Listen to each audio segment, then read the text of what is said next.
The cameras did not lie, but they did not tell the whole truth either. On that morning, in Courtroom 3B of the Edward R. Royal Federal Building in downtown Los Angeles, millions of Americans watched in disbelief as a black congresswoman was ordered out of the room like an unruly child. But this was not a child. This was Jasmine Crockett, a woman in a Navy suit, standing with eyes that refused to bow in front of a federal judge who believed she could silence her. The judge said, "You are out of line." Crockett replied, calm yet cutting, "And you are out of control."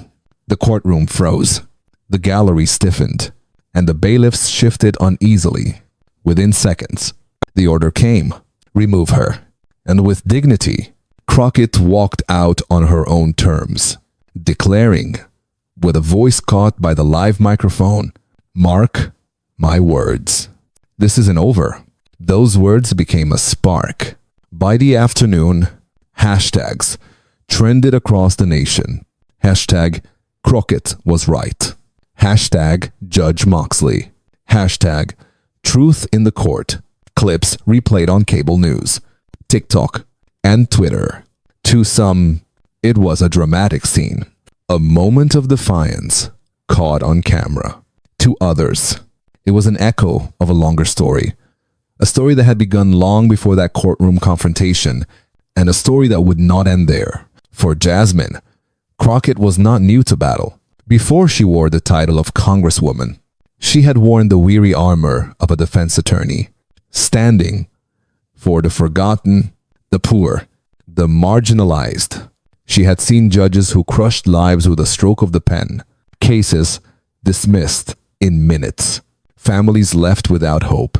She had fought through broken systems, through courts that favored privilege over justice, and in Judge Belinda Moxley, she recognized not just an opponent, but a pattern.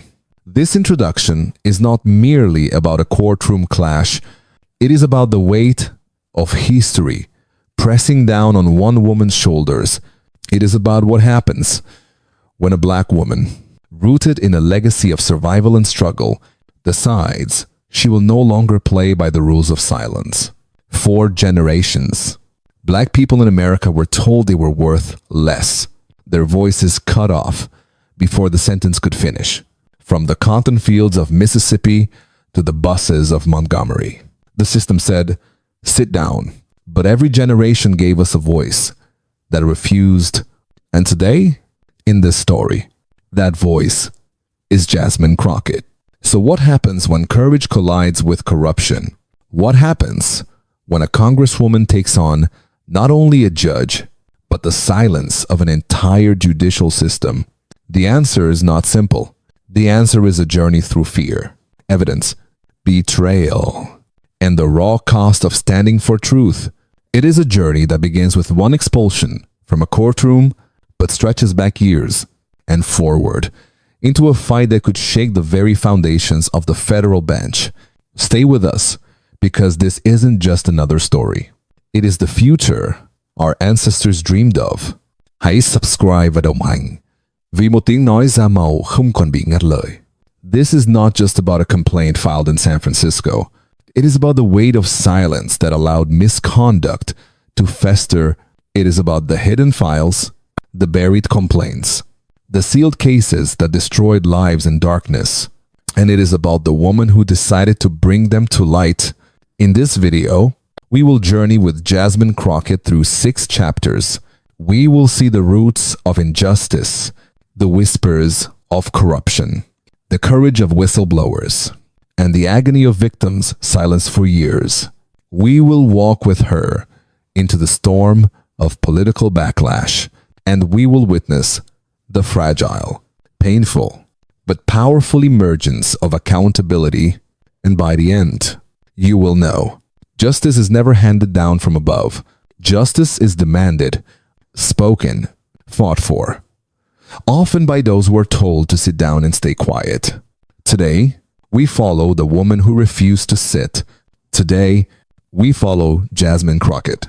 History has a way of echoing inside the walls of a courtroom. When Jasmine Crockett stood before Judge Belinda Moxley, her defiance was not just about one case. It was about centuries of battles waged by people whose voices had been discounted, whose humanity had been weighed and declared insufficient.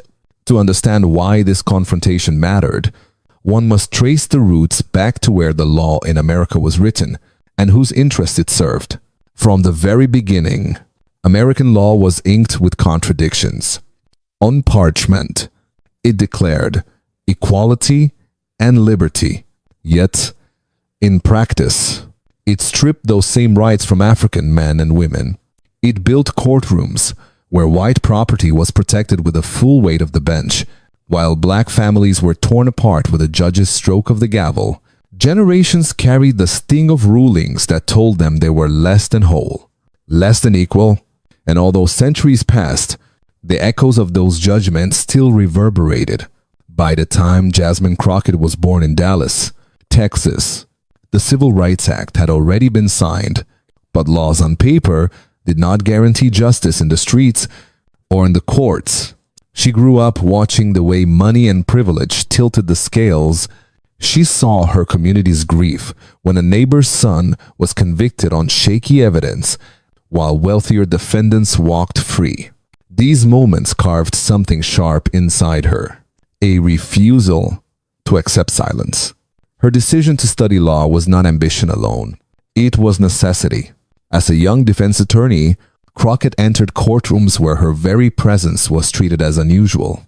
A black woman in a field dominated by white men, she learned quickly that her words had to be sharper, her preparation deeper, her resolve unbreakable. She defended clients whose lives had been dismissed before their cases even began. She filed motions that judges barely read. She saw juries swayed by stereotypes rather than evidence. And through it all, she built a reputation, a fighter, unafraid to lock eyes with the bench and demand fairness. It was during this period that she first encountered Judge Belinda Moxley. The year was 5 years before the now infamous livestream incident. The case involved an elderly black veteran whose estate had been entangled in probate disputes. This man had served his country, worn the uniform, carried scars that never healed. Yet when he passed, his modest home was swiftly targeted by developers, eager to seize land for new projects. His family petitioned the court for protection. Believing that justice would shield them, Jasmine Crockett walked into that courtroom ready to argue every detail. She had spent nights combing through legal precedents, filing briefs, preparing testimony. But Judge Moxley dismissed the petition in under 7 minutes. There was no serious review, no questions, no acknowledgement of the veteran's service or his family's plea. The gavel came down like a hammer, and the case was over before it truly began. Crockett left that courtroom, stunned, not because she had never lost a case before, every lawyer does, but because of the speed, the indifference, the cold efficiency of a decision that seemed written before she ever spoke a word. Later, she discovered that Moxley had approved nearly every motion filed by a certain law firm, one with ties to powerful real estate syndicates. Patterns began to form, and Crockett took note. For many lawyers, such realizations turn into resignation. The system is corrupt. The judge is untouchable. Best to move on. But Jasmine Crockett was not built for resignation.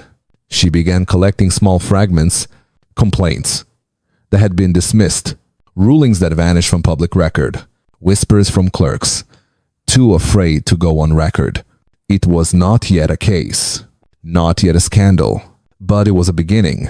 To her, Moxley became a symbol of something larger, not merely one judge, but the embodiment of how power protects itself.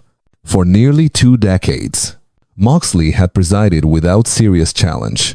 Her rulings were rarely overturned, her authority rarely questioned. She represented what happens when the robe of justice becomes armor against accountability. Meanwhile, Crockett's own journey shifted. She entered politics, not because she hungered for titles, but because she realized laws were written and rewritten by those who held office. As a congresswoman, She carried her legal past with her, each memory a reminder of the cost of injustice. When she entered Courtroom 3B years later and stood before Judge Moxley once more, she was not just a politician seeking attention.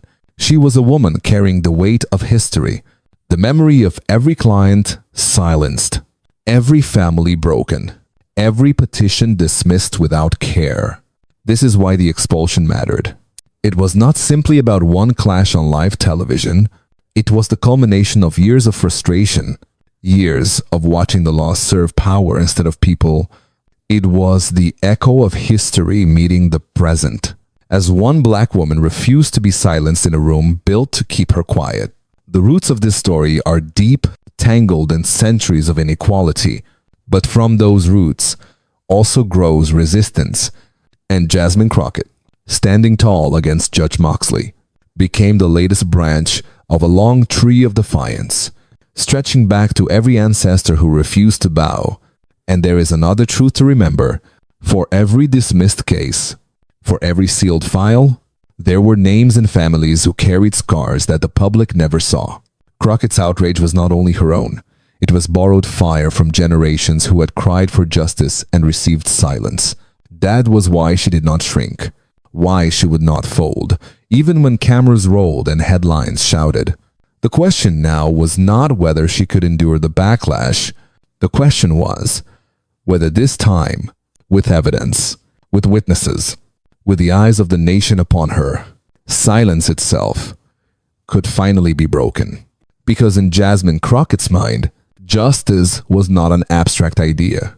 It was the face of the veteran's widow, clutching unpaid bills. It was the sound of a mother begging for her son's release. It was the trembling hands of a clerk who dared to whisper the truth. Those were the roots, and that was the history she carried into every room.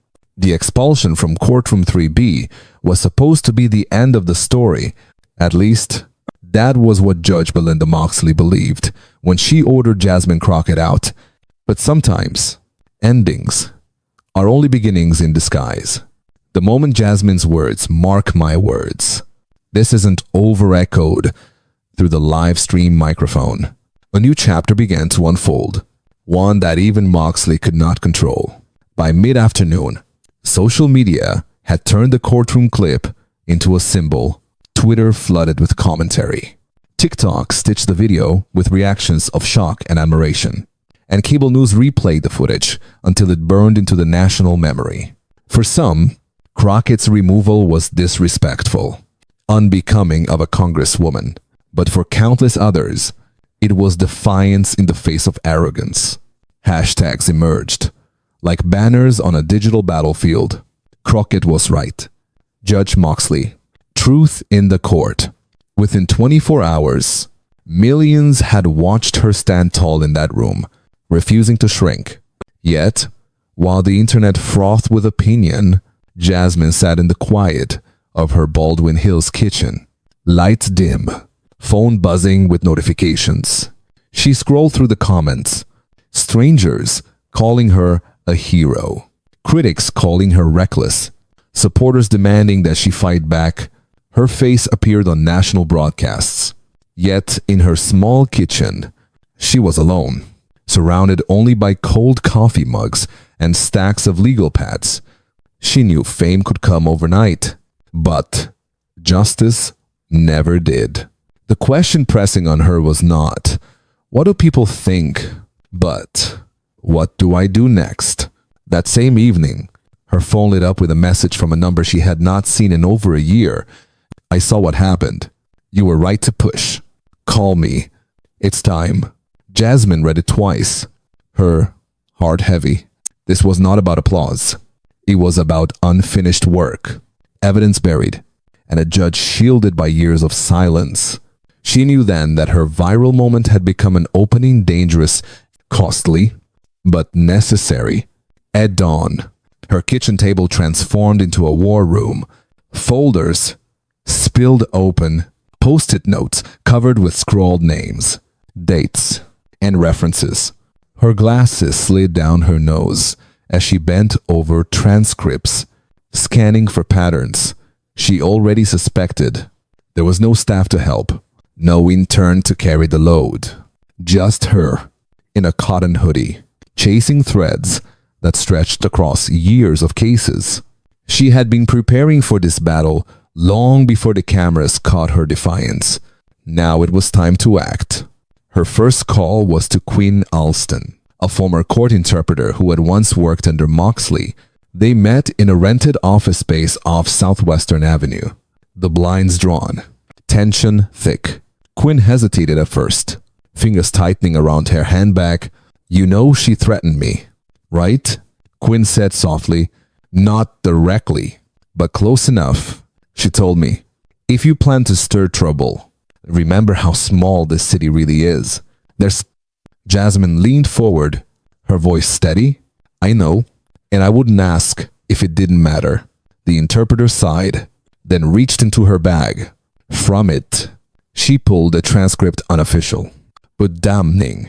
It recorded a hearing where a woman named Celeste Renteria had been cut off mid-sentence, her testimony erased in less than 5 minutes. Judge Moxley had overruled objections, adjourned the session, and buried the case. "That was the day I quit," Quinn whispered. "The day I realized she wasn't just careless. She was dangerous." For Jasmine, the transcript was more than ink on paper. It was proof of a pattern, a glimpse into the machinery of suppression. Still, one piece of evidence was not enough. She needed more witnesses, more voice, more courage, willing to step into the light. The next day, she met Rosalind DeWitt, a former judicial assistant who had worked under Moxley for nearly 4 years. They sat in a Kiat cafe on Crenshaw Boulevard, Rosalind's hands wrapped around a mug she never drank from. She kept 2 sets of notes. Rosalind revealed, eyes darting nervously. One for the official record. Another in her private planner. She'd jot down things about race, attitude, even who people walked into court with. She kept score. Jasmine's stomach tightened. "Why didn't you speak up before?" "I tried." Rosalind replied quickly. "I filed an internal complaint. Nothing happened." A month later, my workload doubled. I was called in for random audits. I quit 3 months after. Jasmine slid a folded paper across the table. It was a copy of Rosalind's buried complaint, marked incomplete in the system. They never followed up. They buried it. Rosalind blinked, realizing the weight of her forgotten testimony. They're protecting her, or protecting themselves. Both, Jasmine answered grimly. Piece by piece, the puzzle formed not a single dramatic revelation, but a steady accumulation of patterns, like drops of water eroding stone. Quinn's transcript, Rosalind's hidden complaint, and soon, a flash drive passed to her discreetly by a clerk named Brady. Inside were 9 sealed dockets, spanning over a decade, each one ending without explanation. Cases that disappeared. Lives rewritten by silence. Jasmine opened the files late one night. One name leapt from the screen. D'Angelo Price. A wrongful death case. Dismissed. Sealed. She remembered his mother outside the courthouse, tears streaming as cameras passed her by. Here, at last, was the evidence that her cries had been ignored, medical records excluded, testimonies cut short, a surveillance video listed, then omitted from the record. And at the bottom, stamped like an epitaph, case sealed by order of Judge B. Moxley, alone in her living room. Jasmine felt her breath catch, not from surprise, but from recognition. It was never incompetence. It was strategy. By then, the public only knew the viral clip. They did not see the late-night reading, the whispered meetings, the fear in the eyes of those who dared to speak. But Jasmine knew the real story was just beginning. She was not collecting files for noise. She was preparing for war, not with fists, but with evidence sharp enough to cut through the armor of power. The journey ahead would be long, perilous, and costly. She could already feel the weight pressing down, the threats that would come, the smear campaigns waiting to launch, the quiet phone calls in Washington telling her to step back. But she had chosen her path the moment she refused to walk quietly out of that courtroom. Injustice had roots older than her lifetime. Now she was reaching for them, pulling them up from the soil, one by one. Her journey had begun not with applause, not with victory, but with the first painful steps of gathering voices long silenced. The storm was coming, and Jasmine Crockett was ready to walk into it. The file was thick, 86 pages of evidence, testimony, and timelines. Jasmine Crockett read it 3 times before allowing her name to be stamped on the front. It was not just a legal complaint, it was a declaration of war. On a Thursday morning, the document was filed with the Judicial Conduct and Disability Office in San Francisco. By noon, it was circulating among lawyers, activists, and journalists. By evening, it was headline news.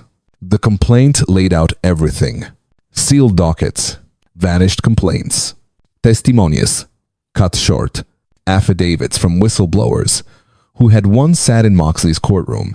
It named the cases, quoted the transcripts, and drew lines between decisions that looked less like errors and more like strategy. For years, whispers had circled around Judge Moxley. Now, in black and white, the whispers had become evidence. Jasmine did not hold a press conference. She did not tweet. She did not appear before a row of microphones. Instead, she chose to speak first on a small podcast, Justice Over Coffee, hosted by 2 young lawyers with no corporate sponsors and no network filters. You asked the right question, she told them. Not what happened, but why has it kept happening? That one, her voice was calm, measured, but beneath it ran a current of steel. She didn't just make mistakes. She made choices again and again. Choices that harmed people who had no power to fight back. And when they tried, they were ignored. Until now. The podcast dropped that night. By morning, the internet had carried her words farther than any press conference could. Clips were shared on Instagram, quotes highlighted on Twitter. Her line, "She didn't just make mistakes, she made choices," was printed on placards outside courthouses by supporters who had never met her but recognized the truth. Inside Washington, however, the reaction was sharper. Some members of Congress called her bold, others called her reckless. Phone calls buzzed between offices. Did you see what Crockett filed? Did you see the names attached? Chairman Lowell Brenner of the House Judiciary Oversight Subcommittee phoned her directly. "It's going to get noisy," he warned. "I'm ready," she replied. "Once this goes past the preliminary review, there's no putting the genie back in the bottle." He said, "I'm not here for bottles or genies." She answered, "I'm here because she should never have been on that bench this long." Her words echoed beyond politics. Civil rights groups issued statements of support. Law school professors analyzed the complaint in late-night interviews. Victims who had once sat silently in Moxley's courtroom began reaching out to Crockett's office. A retired school teacher from Modesto, a small business owner from Fresno, a man whose brother had died in pre-trial custody after Moxley denied a motion for medical treatment. One by one, they asked to have their names attached to the complaint. But the storm was not one-sided. Within days, 3 opinion pieces appeared in major California newspapers defending Judge Moxley. One called her a victim of political theater. Another painted Crockett as an opportunist using identity politics. Former colleagues of Moxley appeared on television to declare her fair, balanced, misunderstood. The backlash was orchestrated, sharp, and designed to discredit. Even as critics circled, Crockett remained composed. She refused to respond with personal attacks. Her weapon was always the evidence, and the evidence was undeniable. For every glowing column defending Moxley, there was a sealed docket that showed otherwise. For every talking head on television dismissing the complaint, There was a grieving family with paperwork that bore Moxley's signature. Still, the fight was not only in the press or in politics. It was in the streets. Protests began outside courthouses in Los Angeles, Fresno, and Riverside. Placards bore Crockett's words. Crowds chanted truth in the court, and the room got loud. For many, it was more than a legal battle. It was a chance to expose how the system had swallowed their voices for decades. Inside her office, Jasmine watched the footage quietly. She was not one to celebrate too soon. She knew power fights hardest when cornered. Her staff, however, felt the shift. They fielded calls from journalists, activists, even international observers. The story had crossed borders, appearing in papers in London, Lagos, and Johannesburg. For the African diaspora, Crockett's fight resonated with something larger, the eternal battle to be heard, to be seen, to claim dignity in systems built to deny it. In the midst of the storm, she returned to Pomona, to the quiet law library, where she had first laid out the evidence with Josephine Klein, a former prosecutor turned reform advocate. Josephine looked up from a stack of papers as Crockett entered. "They've opened a formal ethics review," she said flatly. "It's happening." Crockett nodded, the weight in her eyes heavier than triumph. This was not victory yet. This was the middle of a fight, a point of no return. That evening, she addressed her supporters, not from a stage but from her phone, posting a short statement on her official page. "Silencing people is how this mess started. Don't expect us to go quiet now." It was text only, no video, no filter. Within minutes, it was shared tens of thousands of times. For some, it was a rallying cry. For others, it was confirmation that Crockett was not backing down. The battle had shifted from one courtroom to every corner of public life. Lawyers debated it on television. Pastors preached about it on Sunday. Families discussed it over dinner tables, shaking their heads at what they had endured in silence for so long. Moxley was no longer just a name on a bench. She was a symbol of corruption to some, of persecution to others. And Jasmine Crockett stood at the center, unwavering, even as the fire raged. For the first time, the system that had shielded Moxley for 18 years was cracking under scrutiny. And for the first time, the public was watching closely enough to notice, if you believe this is what justice should have always sounded like, say truth in the comments below. Power never surrendered quietly. When Jasmine Crockett filed her 86-page complaint, she knew the storm would come. But even she underestimated the fury of a system defending its own within days. Opinion pieces began appearing in California's largest newspapers. Anonymous sources insisted Moxley was a victim of political theater. Columnists claimed Crockett had weaponized race and gender for personal gain.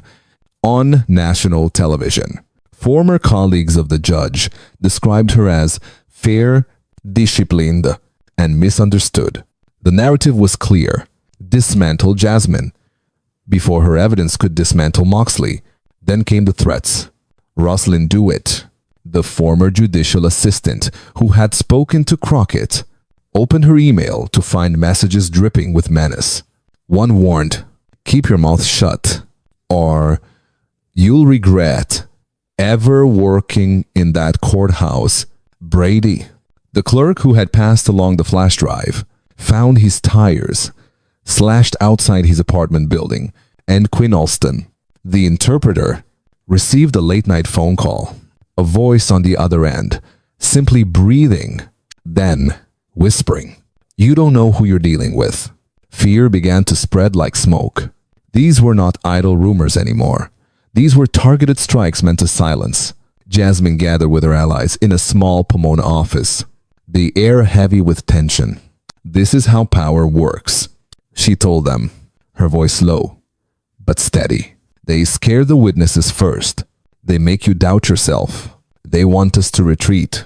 But we will not." Even as she spoke with calm resolve, Jasmine felt the weight pressing against her chest. For every piece of evidence she had secured, there was a human life, now carrying the risk of exposure. Her responsibility was heavier than any congressional vote, heavier than any headline. These people had trusted her to carry their truths into the light, and that trust could not be broken. The media firestorm intensified. Morning talk shows debated whether Crockett was grandstanding. Late-night comedians joked about Congresswoman courtroom drama. And yet, amid the noise, a steady undercurrent of support grew. Civil rights leaders invoked her name in sermons. Young activists printed her quotes on posters. The streets around Los Angeles courthouses filled with chants. The room got loud. The room got loud. Still, the most powerful moment came not from politicians or pundits, but from a woman who had once been silenced inside Moxley's courtroom. Her name was Celeste Renteria. Celeste had lost her family's land in a case overseen by Moxley years earlier. Her voice had been cut off mid-testimony, her claims dismissed in minutes. For years she carried the bitterness like a stone in her chest, too heavy to lift, too sharp to forget. When Jasmine reached out, Celeste hesitated. She had tried to move on, tried to rebuild, but injustice has a way of haunting, of whispering in the quiet hours. They got away with it. On a cool Wednesday morning, Celeste entered a federal review panel hearing. The room was crowded, journalists scribbling notes, lawyers leaning forward, families clutching folded documents in their laps. And at the center, under oath, Celeste spoke. "My family's land was my grandmother's," she began, her hands trembling as she clutched the microphone. She worked that soil until her back bent, until her hands cracked. "We were told the law would protect us, but when I tried to testify, Judge Moxley looked me in the eye and said, 'Some people don't know when they're out of their depth.' Then she silenced me. She gave our land to developers like we didn't matter." The room froze. Even the panelists, pens poised above their notepads, stopped writing. It was as if every word Celeste spoke had pierced through years of silence, landing heavy in the air. For once, there was no dismissive gavel to cut her short. Her testimony stretched, unbroken, carried on live feeds across the country. Outside, protesters replayed her words through speakers. Across America, living rooms filled with stunned silence as news anchors cut to her testimony. Here was no politician, not congresswoman, no activist. With prepared remarks, here was a woman whose dignity had been trampled, reclaiming her voice. The impact was immediate. Legal analysts admitted on air that the allegations could no longer be brushed aside. Commentators who had mocked Crockett days earlier now called for serious review, and ordinary citizens flooded phone lines demanding answers, but victory was not yet won.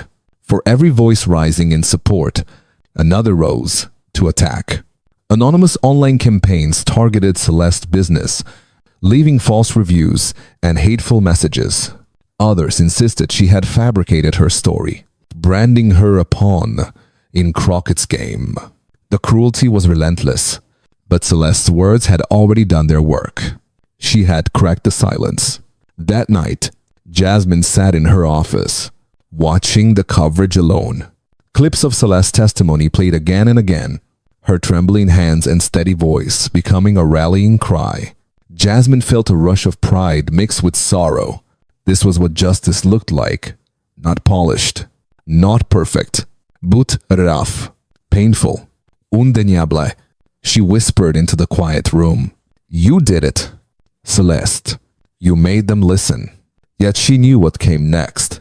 The system would strike harder, fiercer, more disparate. Whispers in Washington already warned her to step back before you burn bridges.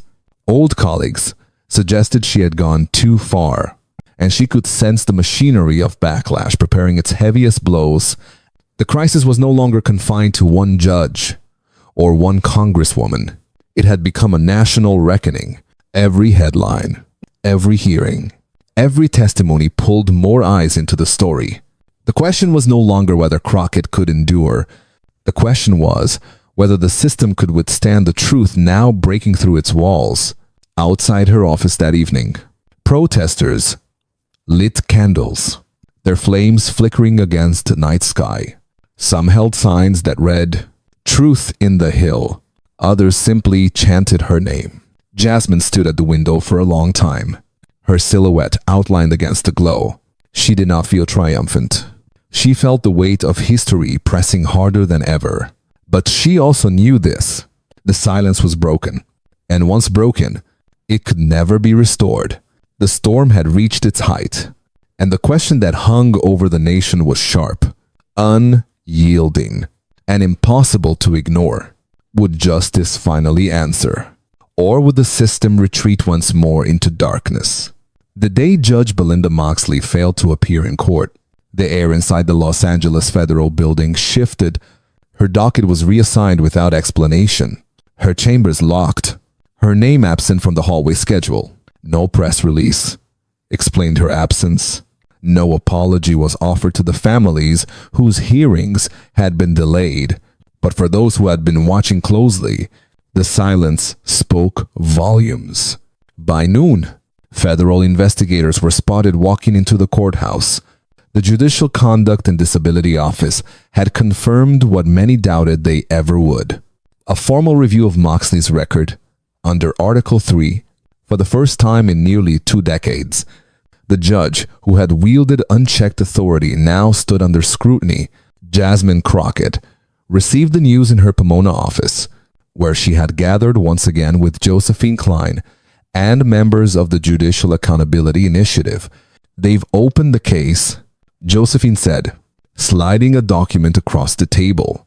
"Not just preliminary. This is a full review." Jasmine stared at the papers, her fingers brushing the heavy legal text. It was not victory. Not yet. But it was the beginning of something larger. The consequences spread quickly. Within days, the wrongful death case of D'Angelo Price was reopened under emergency review. The file Brady had provided, once sealed and forgotten, was now evidence before a new panel. The family, long ignored, finally received a call from federal prosecutors acknowledging serious irregularities for D'Angelo's mother. It was not justice yet, but it was a recognition she had begged for in vain. Other voices followed. Court clerks, formés litigants. Even lawyers who had once feared retaliation began contacting the Judicial Accountability Hotline. In 48 hours, more than 300 calls were logged. The stories varied from eviction disputes to probate cases, but the patterns were familiar: abrupt dismissals, sealed records, whispered warnings, not to question the judge. The scale was staggering, a pattern that revealed not just one rogue judge, but a culture of silence that had allowed her to thrive. For those who had stood beside Jasmine early, the cost of speaking out became clearer. Rosalind DeWitt's home was vandalized, her windows shattered in the night. Quinn Alston lost job offers after anonymous calls to potential employers questioned her reliability. Brady was formally reprimanded by the court administration, a punishment thinly veiled as procedure but heavy with intent. Yet, for every attack, there was also a swell of support. Community members gathered to help repair Rosalind's home. Civil rights organizations offered Quinn legal protection and employment leads. Brady's story was picked up by local newspapers, and neighbors began leaving notes on his door. "Thank you for your courage." Jasmine herself faced her share of backlash. Cable news hosts accused her of politicizing the bench. Editorial boards questioned whether her complaint was a distraction from her congressional duties. But the people in the streets told a different story. They carried candles outside courthouses, chanting not her name, but a single word: accountability. The international response was striking. In Lagos, Nigerian newspapers compared Jasmine's fight to struggles against judicial corruption in Africa. In Johannesburg, activists invoked her name during rallies, demanding reform. In London, an op-ed described her as a reminder that truth travels faster than silence. For the African diaspora, her battle was not just about one judge in California. It was about the shared wound of systems that silence the powerless while protecting the powerful. Inside Washington, the ripple effects deepened. The House Judiciary Oversight Subcommittee began informal discussions about broader judicial reform. Congressman Lowell Brenner privately admitted to Jasmine, "You've lit a fire we cannot ignore." Some colleagues bristled, fearing political backlash, but others leaned closer, emboldened by the public outcry. For once, the machinery of government felt the heat of voices too loud to dismiss. Still, Jasmine understood the danger of misplaced hope. The review could drag for months. Moxley's allies still held influence, still whispered in the right ears. She had seen enough of politics to know that systems often chose preservation over transformation. Justice, she reminded herself, was not a gift handed down. It was a demand, wrestled from the unwilling. Late one evening, Jasmine returned to Baldwin Hills. Her kitchen table, once buried in sticky notes and files, now stood clear except for a single folder, Celeste Renzeria's affidavit. She opened it again, her eyes lingering on the words Celeste had written. "She told me some people get lucky with property. Others lose it, trying to pretend it belongs to them." The cruelty of those words was not just personal, it was systemic. It was the voice of a judiciary that had forgotten its duty, cloaked in the arrogance of power. Jasmine closed the folder and stepped onto her balcony. The city stretched beneath her, restless and alive. She thought of the elders in Modesto, the small business owner in Fresno, the mother in Riverside, and the hundreds of nameless voices now daring to call in. She whispered into the night, not as a congresswoman, not as a lawyer, but as a daughter of a people who had endured centuries of silencing. "We are not asking, we are telling." Justice is not a gift, it is demanded. The demand echoed beyond her balcony, in courtrooms reopened, in headlines abroad, in whispered prayers inside churches, in chants carried by young voices outside courthouses. Justice was no longer an abstraction. It was a living thing, fragile but fierce, carried by the courage of those who refused to be quiet. And as the system trembled under the weight of exposure, one truth became undeniable. The walls built to protect Judge Moxley were no longer unbreakable, they were cracking, piece by piece, under the pressure of those once dismissed as powerless. The courthouse in downtown Los Angeles no longer carried the same atmosphere it once did. For years, Judge Belinda Moxley's presence had dominated those marble halls with an aura of untouchable authority. Now her courtroom door was locked, her calendar cleared, her staff reassigned. Her name had been stripped from the wall where judges of the district were listed. It was as though the institution itself wanted to erase her shadow, though the damage she caused could not so easily be undone. The announcement of her suspension spread quickly. The Judicial Conduct and Disability Office confirmed that Moxley was placed under full review, a rare and serious step under Article 3. There were whispers that she had drafted a resignation letter but hesitated to send it, hoping allies in high places might shield her. But for the first time in nearly 20 years, she was the one answering to others, rather than commanding from above. For families who had suffered under her rulings, that reversal carried more weight than any headline. Jasmine Crockett did not hold a press conference.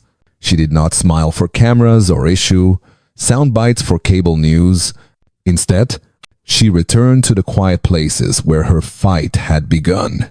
A dim office in Pomona, a coffee shop on Crenshaw, the homes of those who had risked everything to speak truth. Victory was not a trophy to be displayed.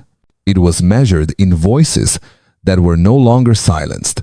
The reopening of sealed cases soon followed.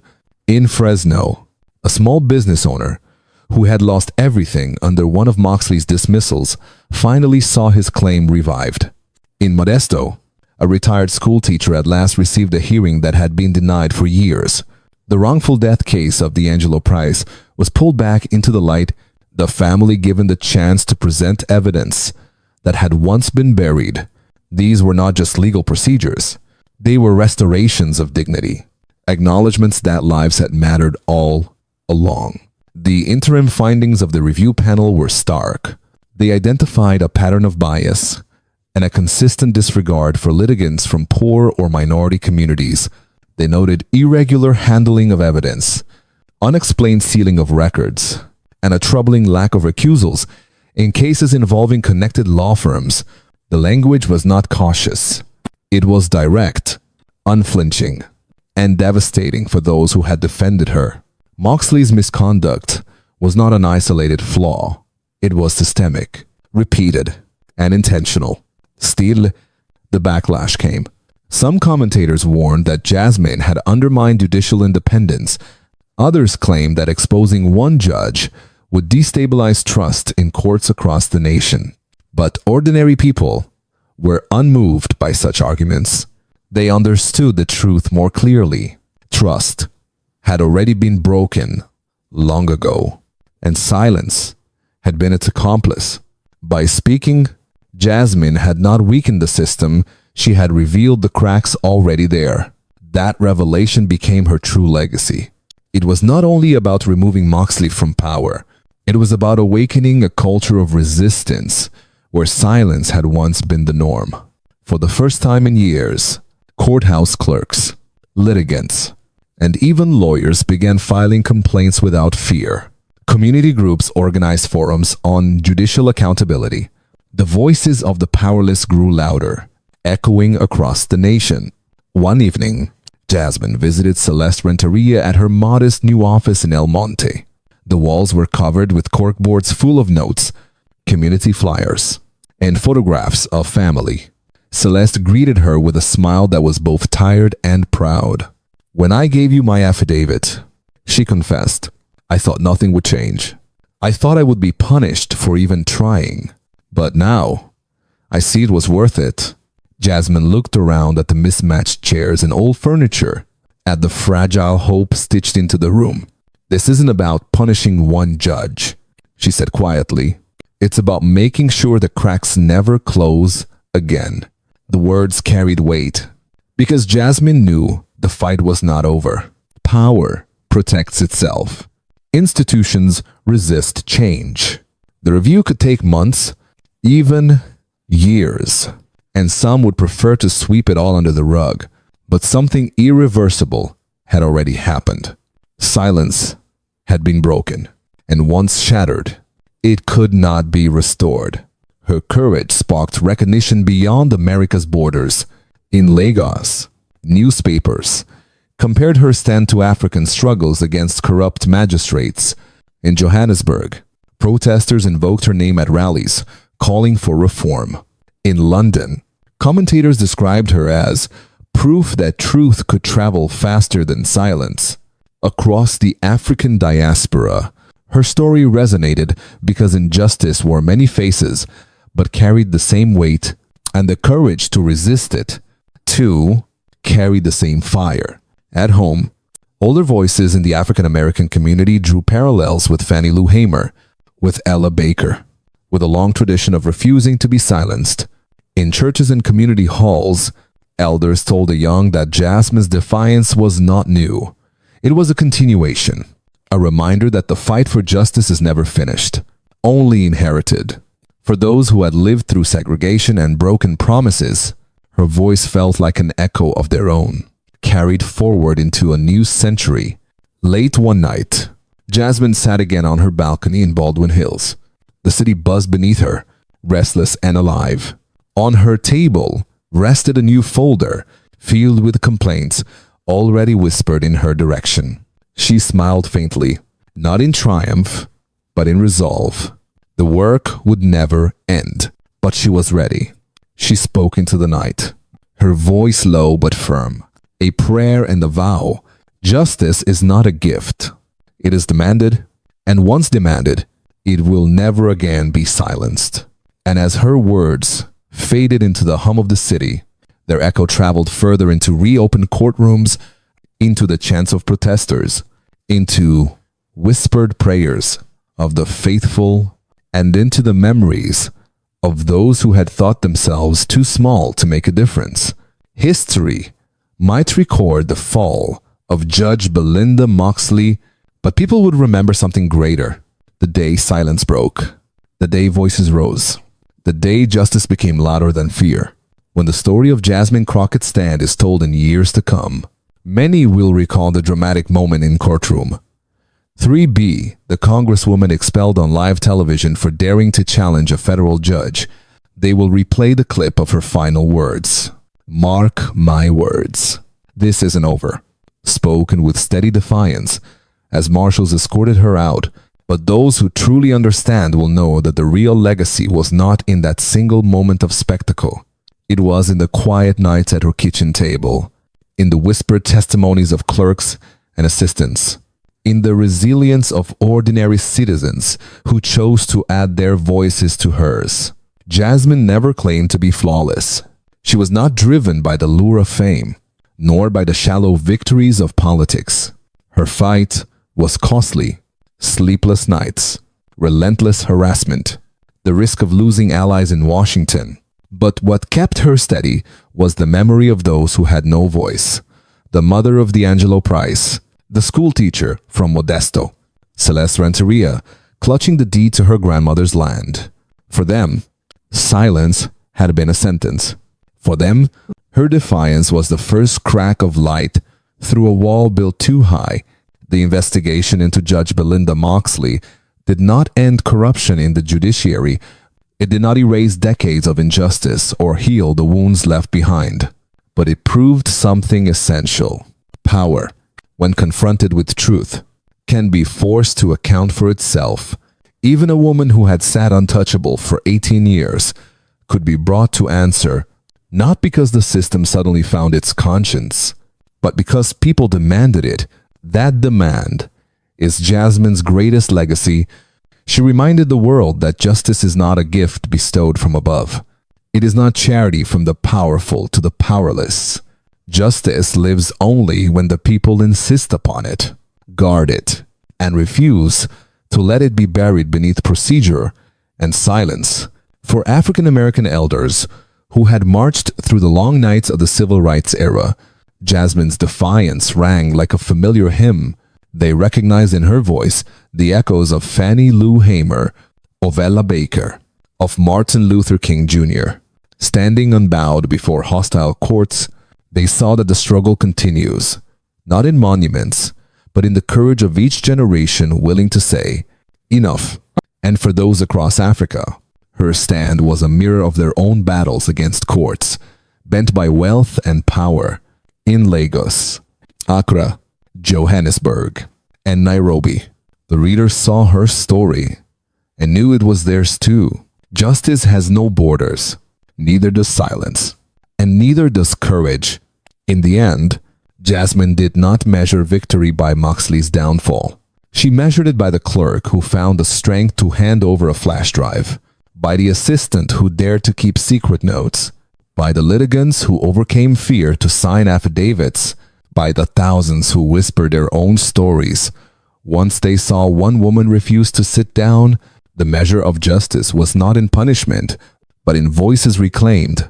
That is why her story matters most to those who feel small, to those who have been told again and again that their lives are too insignificant to shake great walls. Because what Jasmine proved, and what history will remember, is that silence is the system's greatest weapon, and that breaking silence is the first act of freedom. You may be pushed out of the room, you may be told to sit down, but the truth cannot be carried out by marshals. It cannot be sealed by a judge. It cannot be erased once it is spoken. So if you carry anything from this journey, let it be this. Justice is not passive. It is demanded, and that demand begins with a single voice. One woman in a courtroom refused to bow. Because of her, others rose. And because they rose, A system, long thought, untouchable, began to tremble. When Jasmine Crockett walked back onto the steps of the courthouse weeks later, she did not stand before microphones or cameras. She stood quietly, watching strangers exit with papers in their hands. Some relieved, some weary. It was not a perfect world, but it was a world where silence had been broken. She breathed deeply, and she remembered the words that had carried her through. They may remove you from the room, but they cannot remove the truth. And with that, the legacy was sealed not in marble, not in headlines, but in the living memory of people who would never again accept silence as justice